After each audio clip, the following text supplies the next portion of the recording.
Hallo und herzlich willkommen zu Grundwissen Heraldik hier auf dem Kanal GZ Herold.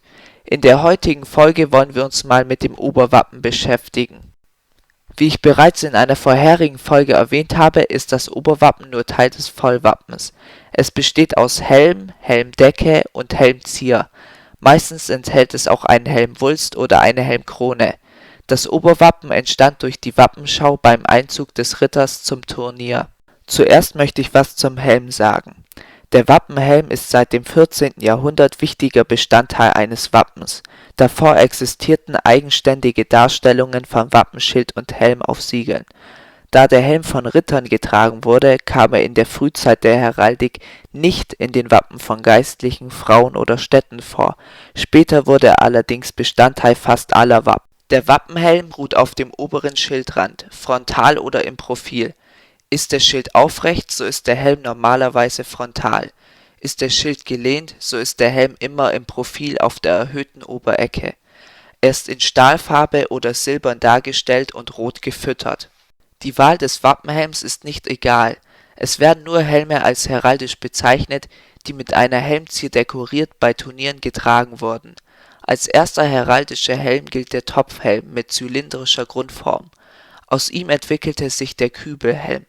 Topf- bzw. Kübelhelm gelten als die heraldischen Helme des Hochmittelalters. Ab dem 15. Jahrhundert ging man dazu über, den Stechhelm zu verwenden. Er hatte eine Schiffsbugform mit Seeschlitz in der Scheitelplatte und war Teil des Stechzeugs, so bezeichnete man die Turnierrüstung beim Tjoss. Ein ebenfalls gebräuchlicher Helm des 15. und 16. Jahrhunderts war der Kolbenturnierhelm. Man nannte ihn auch Bügel- oder Spangenhelm. Wie der Name schon sagt, wurde er beim Kolbenturnier verwendet und war mit Spangen am Seeschlitz besetzt. In der deutschen Heraldik ist es seit der Zeit Kaiser Friedrichs III. Brauch, dass Adelswappen den Kolbenturnierhelm verwenden, der ebenfalls bürgerlichen Gelehrten gestattet ist. Die übrigen bürgerlichen Wappen verwenden den Stechhelm. Grundsätzlich ist es allerdings nur in Frankreich und England möglich, den Rang aus Art und Stellung des Helms zu erschließen. Eine Sonderform des Kolbenturnierhelms ist der goldene Helm, der nur durch den Hochadel verwendet wird, wie zum Beispiel Könige. Er ist häufig offen, was bedeutet, dass er nicht mit Spangen besetzt ist. Dann kommen wir mal zur Helmdecke. Das ist ein Tuch, das auf dem Helm aufliegt und nach hinten und zu den Seiten herabfällt. Es diente ursprünglich als Sonnenschutz und kann zur Verlängerung der Helmzier werden. In der Farbgebung stimmt es meist mit dem Schild überein, wobei die Innenseite ein Metall ist und die Außenseite eine Farbe. Allerdings gibt es auch Ausnahmen, wie zum Beispiel das Wappen derer von Bonstetten. Mit der Zeit entwickelten sich einige Varianten, je nach Stilrichtung. In der Frühzeit gab es nur kurze, mantelartige Helmdecken, die zum Teil noch einfarbig waren. Mit der Zeit verlängerten sich diese und wurden in Streifen geschnitten, sowie mit Quasten und Fransen besetzt. Es entwickelte sich zum Beispiel stilisiertes Blattwerk als Helmdecke. Ab dem 16. Jahrhundert wiesen die Helmdecken viele Schnörkel auf. Über Helm und Helmdecke an der Verbindungsstelle zwischen Helm und Helmzier sitzt der Helmwulst bzw. die Helmkrone. Der Helmwulst wird auch Bausch, Helmbinde oder Türkenbund genannt. Er ist ein aus Tuchstreifen geflochtener Kranz in Farben der Helmdecke. Er kommt vor allem bei bürgerlichen Wappen vor. Die Helmkrone, auch Laub- oder Blattkrone genannt, ist eine meist fünfzackige Krone, die ursprünglich nur dem Adel zustand. Später wurde sie auch in die Wappen reicher Patrizier übernommen. Zu guter Letzt wollen wir uns mit der Helmzier beschäftigen, die auch Helmkleinod genannt wird. Sie ist eine seit dem 13. Jahrhundert auf den Helm aufgesteckte Zier bzw. Dekoration.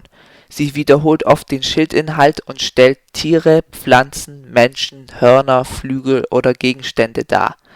Die Verbreitung der Helmzier wurde vor allem durch die Turniere gefördert, da hier die Ritter in ihren reich verzierten Turnierrüstungen antraten. Im Folgenden möchte ich euch noch ein paar Beispiele zeigen, wie denn so eine Helmzier aussehen kann. Weit verbreitet ist der Flug, er bezeichnet Vogelflügel. Es wird unterschieden zwischen einem offenen, einem geschlossenen und einem halben Flug. Der offene Flug bedeutet, Helm und ausgebreitete Flügel sind frontal dargestellt. Ein geschlossener Flug bedeutet, Helm und Flügel sind von einer Seite dargestellt. Hier in diesem Bild sieht man, dass zum Beispiel zwischen den Flügeln auch noch eine Figur stehen kann. Unter einem halben Flug versteht man, dass nur ein einziger Flügel an dem Helm angebracht ist. Ebenfalls weit verbreitet sind Büffelhörner. Sie kommen paarweise vor, sind gebogen und meist in der Farbe des Schildes gehalten. Sie können mit Fahnen, Blättern, Blumen oder Kleestängeln bestückt sein. Sie wurden mit der Zeit immer größer, doppelt gebogen und oben abgesägt. Die Öffnung wurde dann mit einem Ring versehen. Die offenen Hörner wurden später wegen ihrer Form dann fälschlicherweise als Elefantenrüssel bezeichnet. Ebenfalls beliebt sind Pfauenfedern, die auch Pfauenstoß genannt werden. Oder aber das Schirmbrett, das auch Spiegel oder Scheit genannt wird.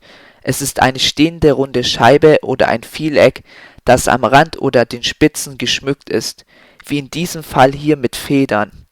Auf der Schirmbrettfläche wiederholt sich das Schildbild. Eine weitere Helmzier ist der Brackenrumpf. Er besteht aus Kopf und Hals einer Bracke.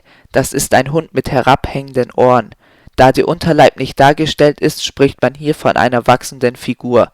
Es ist kein Wulst und keine Helmkrone nötig, so dass Zier und Helmdecke nahtlos ineinander übergehen. Damit ist die Helmdecke die Verlängerung der Zier. In diesem Fall ist die Bracke sogar mit dem Schildbild belegt. Dem Brackenrumpf vom Aufbau sehr ähnlich ist der Mohrenrumpf. Er ist ebenfalls eine wachsende Figur und die Helmdecke ist eine Verlängerung der Helmzier. Natürlich gibt es noch viele weitere Helmzieren, die auch noch untereinander kombiniert werden können. Deswegen kann ich euch leider nicht alle Möglichkeiten zeigen. So, damit sind wir auch für diese Folge wieder am Ende. Ich hoffe, es hat euch gefallen. Es bleibt mir jetzt nur noch zu sagen, vielen Dank und tschüss.